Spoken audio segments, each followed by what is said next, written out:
ವೀಕ್ಷಕರಿಗೆ. ಇವತ್ತು ನಾನು ನಿಮಗೆ ಸಿರಿಧಾನ್ಯಗಳ ಅಕ್ಕಿಯಲ್ಲಿ ಪಲಾವ್ ಮಾಡೋದನ್ನು ಹೇಳ್ಕೊಡ್ತೀನಿ. ತುಂಬ ಸುಲಭವಾಗಿ ಮಾಡ್ಬೋದು. ಅದರ ಕೆಲವೊಂದು ಮುಖ್ಯವಾದ ಅಂಶಗಳನ್ನ ನಾವು ನೆನಪಲ್ಲಿಟ್ಕೊಂಡು ಅದನ್ನು ಸರಿಯಾದ ರೀತಿ ಮಾಡಬೇಕು ಅನ್ನೋದು ನನ್ನ ಉದ್ದೇಶ. ಈಗ ನಾನು ಈ ಸಿರಿಧಾನ್ಯ ಮಾಡಲಿಕ್ಕೆ ನೀವು 5 ಸಿರಿಧಾನ್ಯಗಳಲ್ಲಿ ಯಾವುದಾದ್ರೂ ಬಳಸ್ಬೋದು. ಆದರೆ ಇವತ್ತು ನಾನು ನವಣೆ ಅಂದರೆ ಫಾಕ್ಸ್ಟೈಲ್ ಮಿಲೆಟ್ ನವಣೆ ಅಕ್ಕಿಯನ್ನು ಬಳಸಿ ಪಲಾವನ್ನು ಮಾಡೋದನ್ನು ಹೇಳ್ಕೊಡ್ತೀನಿ. ಸೊ ಇದಕ್ಕೆ ಮೊದಲನೇದಾಗಿ ನಾವು 8 ಗಂಟೆಗಳ ಕಾಲ ನೆನೆ ಹಾಕಬೇಕು. ಸೊ ಹಾಗಾಗಿ ನಾನು ಇವತ್ತು ರಾತ್ರಿಯೇ ನೆನೆ ಹಾಕ್ತಾಯಿದ್ದೀನಿ. ಇಲ್ಲಿ ನೋಡ್ತಿರ್ಬೋದು ನೀವು, ಇದು ಒಂದು ಸಣ್ಣ ಕಾಫಿ ಲೋಟ. ಈ ಕಾಫಿ ಲೋಟದಲ್ಲಿ 1 ಲೋಟ ಒಬ್ಬರಿಗೆ ಆಗುತ್ತೆ, ಸಾಕಾಗುತ್ತೆ. ಸೊ ಹಾಗಾಗಿ ನಾನು 3 ಜನಕ್ಕೆ ಇಲ್ಲಿ ನವಣೆ ಪಲಾವನ್ನು ಮಾಡ್ತಾಯಿದ್ದೀನಿ. ಸೊ 3 ಲೋಟ ಅಂದರೆ ಕಾಫಿ ಲೋಟ, ಸಣ್ಣ ಲೋಟ ಇರುತ್ತಲ್ಲ ಕಾಫಿ ಲೋಟ, ಆ ಕಾಫಿ ಲೋಟದಲ್ಲಿ 3 ಲೋಟಗಳಷ್ಟು ನವಣೆ ಅಕ್ಕಿನ ಈ ಮಡಿಕೆಯಲ್ಲಿ ನೆನೆ ಹಾಕ್ತೀನಿ. ಈಗ ನೋಡಿ, ನೀವು ಈ ನವಣೆನ ಪ್ರಾರಂಭದಲ್ಲೇ ಸರಿಯಾದ ರೀತಿ ತೊಳ್ಕೊಂಬಿಡಿ. ಒಂದು ಸಲ ತೊಳ್ಕೊಂಡ್ರೆ ಸಾಕು. ನೀರು ಹಾಕಿ ಅದನ್ನು ತೊಳ್ಕೊಂಡು ಆಮೇಲೆ ನೀವು ನೆನೆ ಹಾಕಲಿಕ್ಕೆ ನೀರು ಹಾಕಬೇಕು. ನೋಡಿ, ಇವಾಗ ನಾವು ತೊಳೆದಿಟ್ಕೊಂಡಿದ್ದೀವಿ ಈ ನವಣೆ ಅಕ್ಕಿನ. ಸೊ ಇದಕ್ಕೆ 3 ಲೋಟ ನವಣೆ ಅಕ್ಕಿ ತೊಗೊಂಡಿರೋದು, 3 ಕಾಫಿ ಲೋಟದಲ್ಲಿ ನವಣೆ ಅಕ್ಕಿ ತೊಗೊಂಡಿರೋದು, ತೊಳ್ಕೊಂಡಿಟ್ಕೊಂಡಿರೋದು. ಅದಕ್ಕೆ ನಾನು 9 ಲೋಟ ಹಾಕ್ತೇನೆ. ಯಾಕೆಂತ ಹೇಳಿದ್ರೆ 1:3 ನೀರು ಹಾಕ್ತೀನಿ ನಾನು. ಯಾಕೆ ಕೆಲವರು ಸ್ವಲ್ಪ ಉಡಿ ಬೇಕಂದರೆ 1:2.5 ರೇಷೋದಲ್ಲೂ ಹಾಕೊಬೋದು. ನನಗೆ ಸ್ವಲ್ಪ ಇದು ಪಲಾವ್ ಹೇಗೆ ಅಂದರೆ ಸ್ವಲ್ಪ ಚೆನ್ನಾಗಿ ಸ್ಮೂತಾಗಿ ಬರಬೇಕು. ಸೊ ಹಾಗಾಗಿ ನಾನು ಗಿನ್ಲಾದರೂ ಪರವಾಗಿಲ್ಲ ಅಂಥೇಳಿ 1:3 ಹಾಕ್ಕೊತೀನಿ. 1:2.5 ಹಾಕೊಬೋದು. ಸೊ ಇಲ್ಲಿ ನಾನು 3 ಲೋಟ ನವಣೆ ಅಕ್ಕಿಗೆ 9 ಲೋಟ ನೀರು ಹಾಕ್ಕೊತೀನಿ. ಇದನ್ನು ನಾವು ಹೀಗೆ ಮುಚ್ಚಿ ಇಟ್ಬಿಡ್ತೀನಿ. ಇವತ್ತು ರಾತ್ರಿ ಹೀಗೆ ಇಡಬೇಕು. 8 ಅವರ್ ಆದಮೇಲೆ ಬೆಳಿಗ್ಗೆ ನಾವು ಪಲಾವ್ ಮಾಡೋದನ್ನ ಹೇಳ್ಕೊಡ್ತೀನಿ. ನವಣೆ ಪಲಾವ್ ಮಾಡೋದನ್ನು ಕಂಟಿನ್ಯೂ ಮಾಡ್ತಾಯಿದ್ದೀನಿ. ನೆನ್ನೆ ನಾನು ನವಣೆನ ಇಲ್ಲಿ ನೆನೆ ಹಾಕಿದ್ದೆ. 3 ಲೋಟ ಕಾಫಿ ಲೋಟದಲ್ಲಿ ನೆನೆ ಹಾಕಿರೋ ನವಣೆ, ಅದಕ್ಕೆ 9 ಲೋಟ ನೀರು ಹಾಕಿ ನೆನೆ ಹಾಕಿದ್ದೆ. ಇದಕ್ಕೆ ಬೇಕಾಗುವ ಮೂಲ ಸಾಮಗ್ರಿಗಳು ನೋಡ್ಬೋದು. ಈರುಳ್ಳಿ ಇದೆ, ಮತ್ತು ಇಲ್ಲಿ ರುಬ್ಕೊಳ್ಳೋಕ್ಕೆ ಅಂತೇಳಿ ಒಂದು ಶುಂಠಿ ಬೆಳ್ಳುಳ್ಳಿ ಪೇಸ್ಟ್, ಶುಂಠಿ ಬೆಳ್ಳುಳ್ಳಿ ಜೊತೆಗೆ ಈರುಳ್ಳಿ, ಒಂದು ಸ್ವಲ್ಪ ಕೊತ್ತಂಬರಿ ಸೊಪ್ಪು, ಒಂದು ಸ್ವಲ್ಪ ಪುದೀನ ಸೊಪ್ಪು, ಇದನ್ನು ರುಬ್ಕೊತೀನಿ ನಾನು. ನಿಮ್ಮ ಒಗ್ಗರಣೆಗೆ ಈರುಳ್ಳಿ, ಆಮೇಲೆ ಸ್ವಲ್ಪ ಬೇಸಿಕ್ ತರಕಾರಿಗಳಲ್ಲಿ ಯಾವ್ದು ಬೇಕಾದ್ರೂ ನೀವು ಹಾಕ್ಕೊಬೋದು. ಇದನ್ನೇ ಹಾಕ್ಬೇಕಂತೇನಿಲ್ಲ. ಅದ್ರ ಜೊತೆಗೆ ನಾನು ಒಂದು ಸ್ವಲ್ಪ ಇಲ್ಲಿ ಬಟಾಣಿ ನೆನೆ ಹಾಕಿದ್ದೀನಿ, ಬಟಾಣಿ ಸಹ ಬಳಸ್ತೀನಿ. ನೋಡಿ, ನಾವು ಇದು ಪಲಾವ್ ಮಾಡಲಿಕ್ಕೆ ಈ ಮಡಿಕೆ ತೊಗೊಂಡಿದ್ದೀವಿ. ಸೊ ಆ ಮಡಿಕೆಯಲ್ಲಿ ಆರಾಮಾಗಿ ಬೇಯಿಸ್ಬೋದು. ನಾನು ಹೇಳ್ತಾ ಇದ್ದೆ ಸಿರಿಧಾನ್ಯಗಳನ್ನ ಯಾವತ್ತೂ ಕುಕ್ಕರಲ್ಲಿ ಬೇಯಿಸಬಾರ್ದು ಅಂತ. ಪಲಾವ್ನು ಸಹಿತ ನಾವು ಓಪನಾಗಿ ಮಾಡ್ತೀವಿ, ತುಂಬ ಸುಲಭವಾಗಿ ಮಾಡ್ಬೋದು. ಮೊದಲನೇದಾಗಿ ಎಣ್ಣೆ ಹಾಕಿ, ನೀವು ಹಾಕ್ಬೇಡಿ ಇಲ್ಲಿ ಎಣ್ಣೆ. ನಾನು ಇಲ್ಲಿ ನಾವು ಕೊಬ್ಬರಿ ಎಣ್ಣೆನೇ ಬಳಸ್ತೀವಿ.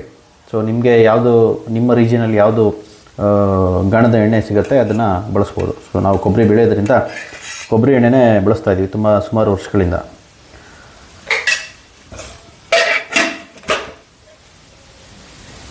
ಮೊದಲನೇದಾಗಿ ಸಿಂಪಲ್ಲು ಸ್ವಲ್ಪ ಮಸಾಲೆ ಹಾಕೊಳ್ಳಿ. ಮಸಾಲೆ ಪದಾರ್ಥಗಳನ್ನ ತುಂಬ ಜಾಸ್ತಿ ಹಾಕೋಕ್ಕೆ ಹೋಗ್ಬಿಡಿ, ಅದು ಅಷ್ಟೊಂದು ಚೆನ್ನಾಗಿರಲ್ಲ. ನಿಮಗೆ ನಾನು ಸಿಂಪಲ್ಲಾಗಿ ಒಂದು ಸ್ವಲ್ಪ ಚಕ್ಕೆ ಲವಂಗ, ಒಂದೆರಡು ಏಲಕ್ಕಿ, ಒಂದು ಸ್ವಲ್ಪ ಮೊಗ್ಗು, ಅದು ಮೊಗ್ಗು ಪೂರ್ತಿ ಅಲ್ಲ, ಮೊಗ್ಗಲ್ಲಿ ಸ್ವಲ್ಪ ಒಂದು ದಳ ಅಷ್ಟೇ ಹಾಕಿದ್ದೀನಿ.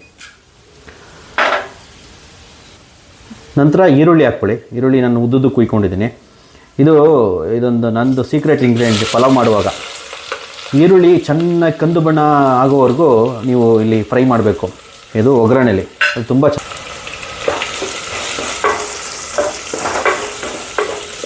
ಸೊ ನೋಡಿ, ಇದು ಈರುಳ್ಳಿ ಚೆಂದ ಕೆಂಪು ಬಣ್ಣಕ್ಕೆ ಟರ್ನ್ ಆಗಬೇಕು, ಅಲ್ಲಿವರೆಗೂ ನೀವು ಇದನ್ನು ರೋಸ್ಟ್ ಮಾಡಿ. ಇದು ಸ್ವಲ್ಪ ಸೀಕ್ರೆಟ್ ಇಂಗ್ರೀಡಿಯೆಂಟ್ ಇದು. ಸೊ ಈಗ ನೋಡಿ, ಇದು ಈರುಳ್ಳಿ ಕಂದು ಬಣ್ಣಕ್ಕೆ ಹೋಗಿದೆ. ಈಗ ಮೊದಲನೇದಾಗಿ ನಾನು ಬಟಾಣಿ ನೆನೆ ಹಾಕಿ ಇಟ್ಕೊಂಡಿದ್ದು ರಾತ್ರಿಯೇ ಬಟಾಣಿ ಹಾಕ್ತೀನಿ. ನಂತರ ನೀವು ರುಬ್ಕೊಂಡು ಇಟ್ಕೊಂಡಿರೋ ಈ ಮಸಾಲೆ ಅಂದರೆ ಶುಂಠಿ ಬೆಳ್ಳುಳ್ಳಿ ಮತ್ತು ಈರುಳ್ಳಿ, ಆಮೇಲೆ ಪುದೀನ ಸೊಪ್ಪು, ಕೊತ್ತಂಬರಿ ಸೊಪ್ಪು ರುಬ್ಕೊಂಡು ಇಟ್ಕೊಂಡಿರೋದು ಅದನ್ನು ಹಾಕ್ಕೊಳ್ಳಿ. ಇದು ನೋಡಿ, ಹಸಿ ವಾಸನೆ ಹೋಗೋವರೆಗೂ ನೀವು ಇದನ್ನು ರೋಸ್ಟ್ ಮಾಡಬೇಕು. ಯಾವುದು ಈ ಶುಂಠಿ ಬೆಳ್ಳುಳ್ಳಿ ಪೇಸ್ಟು ಜೊತೆಗೆ ಸ್ವಲ್ಪ ಪುದೀನ ಸೊಪ್ಪು, ಕೊತ್ತಂಬರಿ ಸೊಪ್ಪು ಹಾಕಿದ್ದೀರಲ್ಲ, ಅದು ಹಸಿ ವಾಸನೆ ಹೋಗೋವರೆಗೂ ನೀವು ಅದನ್ನು ಸ್ಟಿರ್ ಮಾಡಿ, ರೋಸ್ಟ್ ಮಾಡಿ.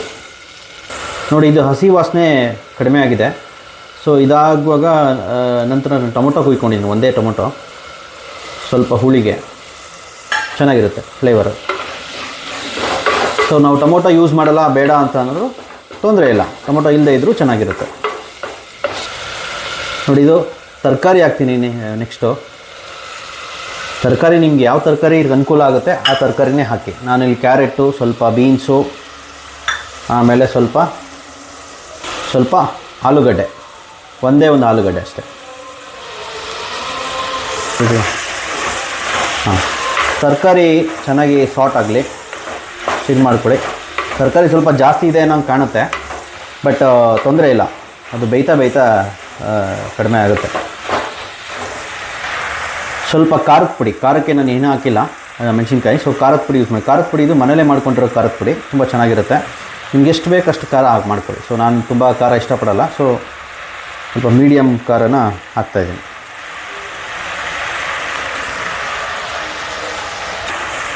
ನಾನು ಯೂಶ್ವಲಿ ಈ ಗರಂ ಮಸಾಲ ಮತ್ತು ಇದೆಲ್ಲ ಹಾಕಕ್ಕೆ ಹೋಗಲ್ಲ. ಅಂದರೆ ಈ ಪ್ರೊಸೆಸ್ಡ್ ಆಗಿರೋದು ಮತ್ತು ಪ್ಯಾಕೆಟಲ್ಲಿ ಬರೋವಂಥ ಪುಡಿಗಳನ್ನ ಯಾವುದೂ ಹಾಕಲ್ಲ.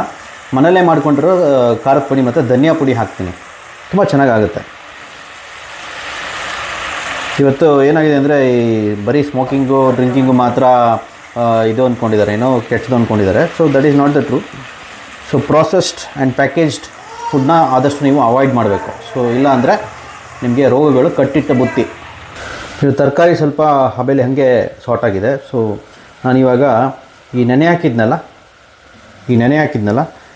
ಹಾಕಿದ ನೀರನ್ನೇ ಹಾಕಿ ಬೇಯಿಸೋದು. ಸೊ ಬಹಳ ಮುಖ್ಯವಾದ ಅಂಶ ಇದು. ಮೊದಲನೇದಾಗಿ ನೀರು ಹಾಕ್ಕೊಂಬಿಡಿ ನೀವು, ಓಕೆನಾ. ನೆನೆ ಹಾಕಿದ ನೀರು ಯಾಕೆ ಅಂತಂದರೆ ಮಿಲೆಟ್ಸ್ ಹ್ಯಾವ್ ದಟ್ ಪ್ರಾಪರ್ಟಿ, ಅಂದರೆ ವಾಟರ್ ಸಾಲ್ಯುಬಲ್ ನ್ಯೂಟ್ರಿಯೆಂಟ್ಸ್ ಇರುತ್ತೆ ಅದು. ಸೊ ರಾತ್ರಿಯೆಲ್ಲ ನೆನೆ ಹಾಕಿದ್ದಾಗ ಅದರೊಳಗೆ ನ್ಯೂಟ್ರಿಯೆಂಟ್ಸು ನೀರಿಗೆ ಬಿಟ್ಕೊಂಡಿರುತ್ತೆ. ಅದೇ ನೀರಲ್ಲಿ ನಾವು ಬೇಯಿಸಬೇಕು, ಆ ನೀರನ್ನ ವೇಸ್ಟ್ ಮಾಡಬಾರ್ದು. ಇದು ಮುಖ್ಯವಾದ ಅಂಶ. ಸೊ ಹಾಗೆ ಇದು ರುಚಿಗೆ ತಕ್ಕಷ್ಟು ಉಪ್ಪು ಹಾಕ್ಕೊಳ್ಳಿ. ಸೊ ಉಪ್ಪು ಆದಷ್ಟು ಸ್ವಲ್ಪ ಕಡಿಮೆ ಬಳಸಿ, ತುಂಬ ಜಾಸ್ತಿ ಬಳಸೋದು it is not so good.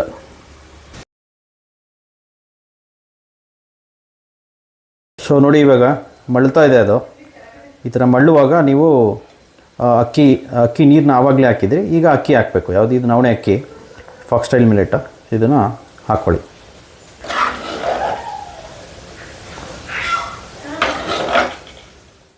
ನೋಡಿ, ತುಂಬ ಜನ ನನಗೆ ಪ್ರಶ್ನೆಗಳು ಕೇಳ್ತಾಯಿದ್ರು, ಈ ಕುಕ್ಕರಲ್ಲಿ ಮಾಡಿದ್ರೆ ಸುಲಭವಾಗುತ್ತೆ, ಯಾಕೆ ಓಪನಾಗೆ ಬೇಯಿಸಬೇಕು ಅಂತ. ನಾವು ಹಳೆ ವಿಡಿಯೋಗಳಲ್ಲೂ ಹೇಳಿದ್ದೀನಿ ನಾನು.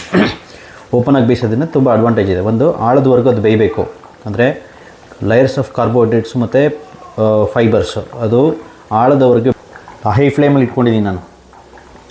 ಇದು ಪೂರ್ತಿ ನೀರು ಹಿಂಗೋವರೆಗೂ ಹೈ ಫ್ಲೇಮಲ್ಲಿ ಇಟ್ಕೊಳ್ಳಿ. ಆಮೇಲೆ ಉಕ್ಕತ್ತೆ ಅನ್ನೋದು ಭಯ ಕಾಡುತ್ತೆ ಕೆಲವರಿಗೆ, ಬೇರೆ ಕೆಲಸ ಮಾಡ್ಕೊಳಕ್ಕಾಗಲ್ಲ. ಆ ಥರ ಏನಿಲ್ಲ, ಇದು ಯಾವುದೇ ಕಾರಣಕ್ಕೂ ಉಕ್ಕಲ್ಲ. ಇನ್ ಕೇಸ್ ಉಕ್ಕುತ್ತೆ ಅನ್ನೋದಿದ್ರೂ ಈ ಥರ ಅಡ್ಡ ಒಂದು ಏನಾದರೂ ಇಟ್ಬಿಡಿ, ಅದು ಉಕ್ಕಲ್ಲ, ಯಾವುದೇ ಕಾರಣಕ್ಕೂ ಉಕ್ಕಲ್ಲ. ನೀರು ಹಿಂಗೋವರೆಗೂ ಅದು ಚೆನ್ನಾಗಿ ಬೇಯಲಿ. ಹಿಂಗದ ಮೇಲೆ ನೀವು ಫ್ಲೇಮ್ನ ಕಮ್ಮಿ ಮಾಡಿ ಮುಚ್ಚಿಟ್ಬಿಡಿ. ನೋಡಿ, ಇದು ನೀರು ಹಿಂಗಿದೆ ಪೂರ್ತಿ ಆಲ್ಮೋಸ್ಟು. ಸೊ ನಾನು ಇವಾಗ ಏನು ಮಾಡ್ತೀನಿ ಅಂದರೆ, ಇಲ್ಲಿ ಹೈ ಫ್ಲೇಮ್ ಇಟ್ಟಿದ್ದೀನಿ ಇದುವರೆಗೂ, ನೀರು ಹಿಂಗೋವರೆಗೂ. ಈಗ ಲೋ ಫ್ಲೇಮ್ ಮಾಡ್ತೀನಿ. ಲೋ ಫ್ಲೇಮ್ ಮಾಡಿ ಇದಕ್ಕೆ ಮುಚ್ಚಿಬಿಡ್ತೀನಿ.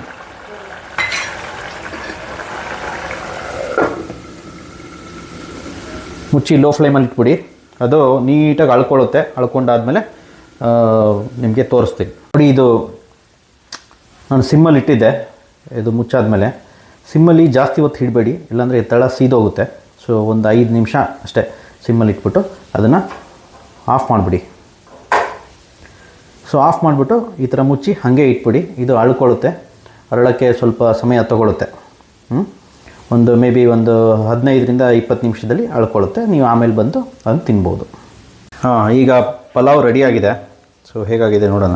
ನೋಡಿ, ಇದು ಚೆನ್ನಾಗಿ ಅಳ್ಕೊಂಡಿದೆ, ಎಷ್ಟು ಚೆಂದ ಅಳ್ಕೊಂಡಿದೆ ನೋಡಿ ಇದು. ಸೊ ನೋಡೋಣ.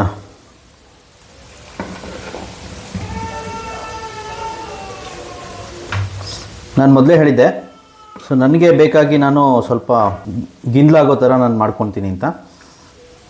ಹೆಂಗಿದೆ ಅದೇ ಟೇಸ್ಟು? ಆ್ಯಕ್ಚುಲಿ ನವಣೆ ಬಾತು. ನವಣೆಗಳು ಮಾಡೋ ಪದಾರ್ಥಗಳು ಕಮ್ಮಿ ತಿಂದಿರೋದು. ಇದು ಭಾಳ ಅಪರೂಪ ತಿನ್ನೋದು. ಹಾಂ, ಭಾಳ ಚೆನ್ನಾಗಿದೆ. ಹೌದಾ? ಇದನ್ನು ತಿಂದಮೇಲೆ ಇದನ್ನು ಮನೇಲಿ ಮಾಡಿಸ್ಬೇಕು ಅನಿಸುತ್ತೆ. ಹಾಂ, ಕಂಟಿನ್ಯೂ ಮಾಡ್ಬೇಕು ಇದನ್ನ. ಹೌದಾ? ಅನ್ಸೋದು ಭಾಳ ಚೆನ್ನಾಗಿದೆ, ಭಾಳ ಟೇಸ್ಟ್ ಆಗಿದೆ. Thank you. ಆದಿ ಅವರು ನಮಗೆ ಇನ್ನೂ ಐರ್ಲೆಂಡಿಂದ ಬಂದು ನಮ್ಮ ನವಣೆ ಬಾತ್ ಟೇಸ್ಟ್ ಮಾಡ್ತಾಯಿದ್ದಾರೆ. ಚೆನ್ನಾಗಿದೆ. Okay, thank you.